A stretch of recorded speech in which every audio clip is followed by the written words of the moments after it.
दोस्तों, जैसा कि आप सभी जानते हैं कि भारत काफी समय से वीटो पावर हासिल करने की कोशिश कर रहा है, लेकिन यूएनएससी के परमानेंट मेंबर ऐसा नहीं होने दे रहे और यूएनएससी के रिफॉर्म के लिए अभी तक भी नहीं मान रहे हैं। लेकिन ऐसे में अब पहली बार भारत ने वीटो पर सारे राज खोलकर रख दिए हैं।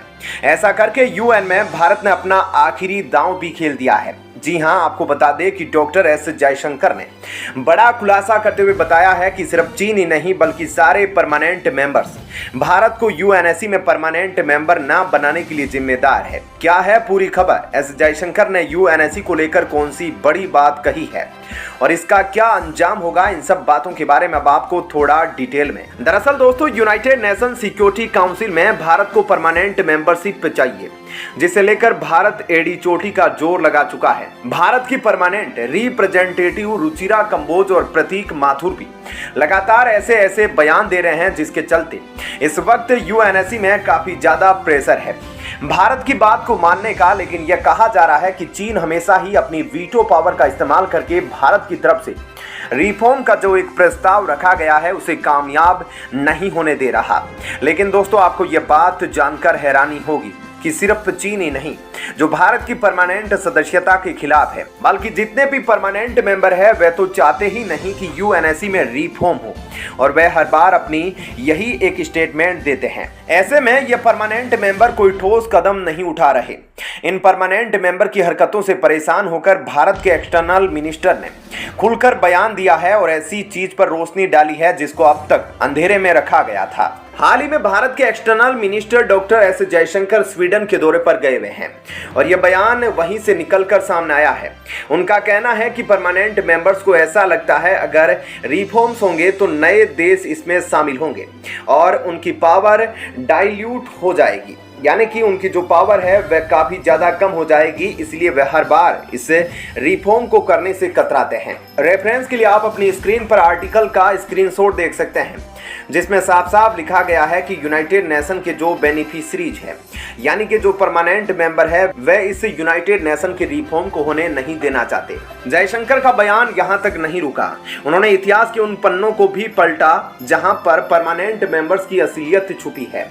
उन्होंने बताया कि 1940 में जब यूनाइटेड नेशन बनकर तैयार हुआ था तब भारत उसका हिस्सा था, लेकिन उस वक्त भारत आजाद नहीं था, इसलिए ऑफिशियल तौर पर भारत उसका हिस्सा नहीं बन पाया था। वहीं उन्होंने ये भी कहा कि जो परमानेंट मेंबर्स है उन्होंने आपको यह डेजिग्नेशन खुद से ही दी, यानी कि किसी भी तरह की वोटिंग या सहमति नहीं हुई थी। इन 500 देशों ने अपने आप को खुद को यूनाइटेड नेशन का परमानेंट मेंबर बना दिया था।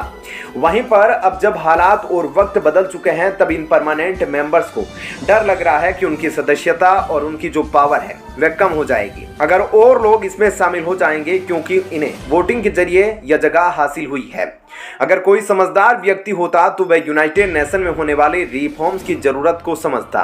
बहरहाल, यूनाइटेड नेशन में हमारे एक्सटर्नल मिनिस्टर एस जयशंकर के इन बयानों का क्या असर होता है यह देखना काफी दिलचस्प होगा, क्योंकि हो सकता है कि भारत के इस बयान के बाद यूएनएससी के परमानेंट मेंबर्स की आंखें खुल जाए और वे भारत को लेकर कोई बड़ा फैसला सुना दे या फिर भारत को यूएनएससी में शामिल करने के लिए तैयार हो जाए, क्योंकि भारत ने अब यूएन में अपना आखिरी दांव खेल दिया है और इसके बाद भारत को कुछ बड़ा होने की उम्मीद है।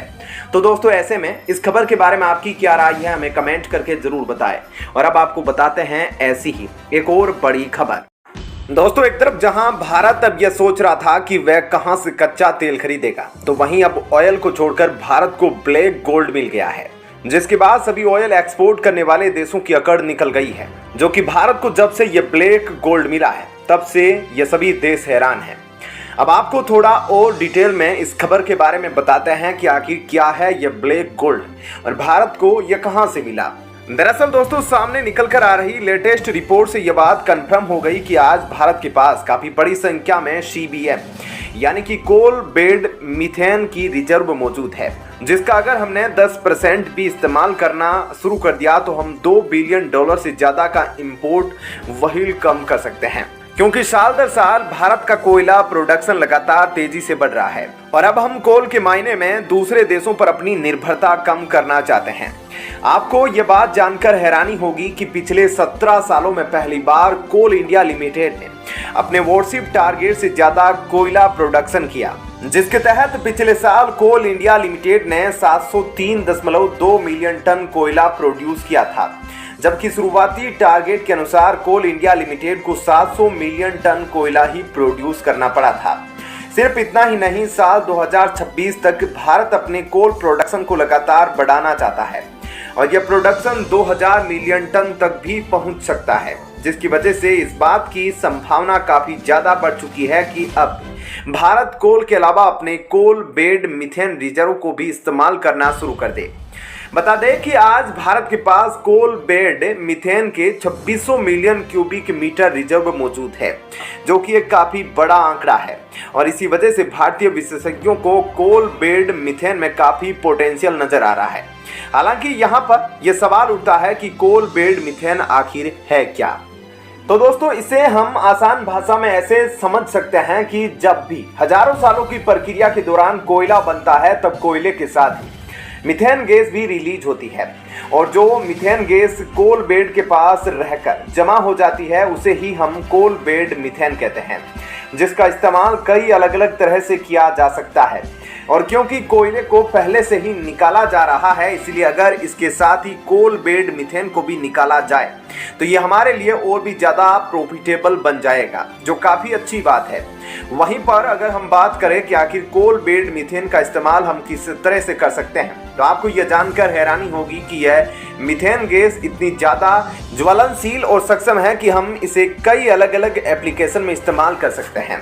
सबसे पहले तो कोल बेड से निकाले गए मीथेन का इस्तेमाल हम आसानी से पावर जनरेशन यानी कि बिजली बनाने में कर सकते हैं, जो फिलहाल भारत की सबसे बड़ी रिक्वायरमेंट है, क्योंकि हम सभी जानते हैं कि ऊर्जा पैदा करने के लिए आज भारत ट्रेडिशनल सोर्स के साथ साथ रिन्यूएबल एनर्जी पर भी ध्यान दे रहा है। ऐसे में coal bed methane power generation के मामले में भारत के लिए एक काफी अच्छा रिसोर्स साबित होगा। वहीं हम कोल बेड मीथेन का इस्तेमाल सीएनजी के तौर पर भी कर सकते हैं, जो आज भारत में लाखों गाड़ियों को ऊर्जा प्रदान करता है। और देखा जाए तो भारत में सीएनजी की डिमांड हर साल बढ़ती जा रही है। ऐसे में डिमांड को पूरा करने के लिए भी भारत अपने रिजर्व का इस्तेमाल कर सकता है, जो कंप्रेस्ड नेचुरल गैस के लिए हमारी निर्भरता विदेशों पर से कम कर सकता है। इसके अलावा कोल बेड मीथेन का इस्तेमाल भारत की कई सारी इंडस्ट्री में किया जा सकता है। देखा जाए तो यह ब्लैक गोल्ड भारत को मिला है, इसकी वजह से आने वाले समय में भारत में दूसरे देशों से आने वाला इंपोर्ट कई गुना तक कम हो सकता है। तो दोस्तों, ऐसे में इस खबर के बारे में आपकी क्या राय है, हमें कमेंट करके जरूर बताएं।